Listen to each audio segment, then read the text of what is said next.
Hey friends, it's Corey from Hey Let's Make Stuff, and in today's video I'm going to give you a quick overview of the J-Trans sublimation oven. You can use it to make all sorts of projects, including these sublimated tumblers. You can also use it to make blanks with difficult shapes like stemless wine tumblers and kids' water bottles and those sorts of things. I'm going to do a separate video on how to actually sublimate a tumbler in a convection oven, but for this video we're just going to go over the basic characteristics and use of this machine so you can decide if it's for you.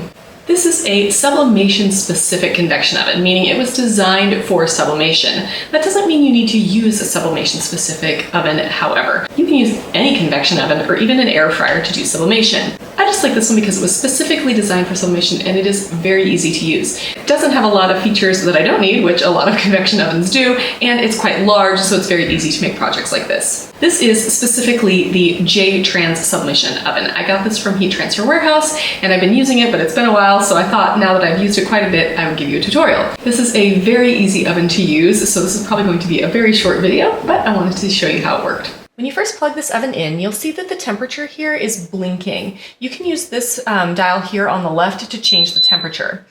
Now, this is entirely in Celsius. You can't change it to Fahrenheit. 195 is about the temperature you're going to need for most sublimated items. You can easily find the conversion online, but that is about 385 degrees Fahrenheit. So once you have that set, you can use the other knob to choose your time. So it does have quite a loud beep. There we go. So for these sublimation tumblers, for example, it's going to be 6 minutes, so I set it there. Then you can push start and it will go ahead and heat up. And it's that simple, but there are a few other features here. To start, you can actually change the temperature of the upper tube and the lower tube separately. So if you're finding that your sublimation projects are coming out a little faded on one side, at the top or the bottom, instead of flipping your project, you can just set the upper tube or the lower tube to be a little hotter or cooler, whatever works for you. And then over here on the other side, there is a low temp mode, which is for projects that we probably won't be doing a lot of, but there are some sublimation projects that need a low temp mode. There's also this hot air circulation button. This basically takes the air inside and moves it around to make more even heating. So you can hit that and it will basically turn a fan on and make that more of a convection oven. And then finally over here, there's a light, which I find really handy. Once it's to temperature, that timer is going to start. And a lot of times you don't even have your project in there. So what I like to do is I like to put my project in, hit stop, and then I like to make sure we're set at 6 minutes, hit start, and it will start counting down. Now speaking of the inside of the oven, there are actually 2 racks and they are adjustable. I like this top rack more than the bottom rack because it's sort of a mesh, so it doesn't leave these harsh grill lines on my projects, but these are adjustable so you can change them for however big your projects are. This is quite a large oven, so if you wanted to take this out, you could probably fit 6, maybe even 8 mugs in there at the same time, which is awesome. If you want even more protection, you can use a Nomex pad, so mine fits really nicely right in there.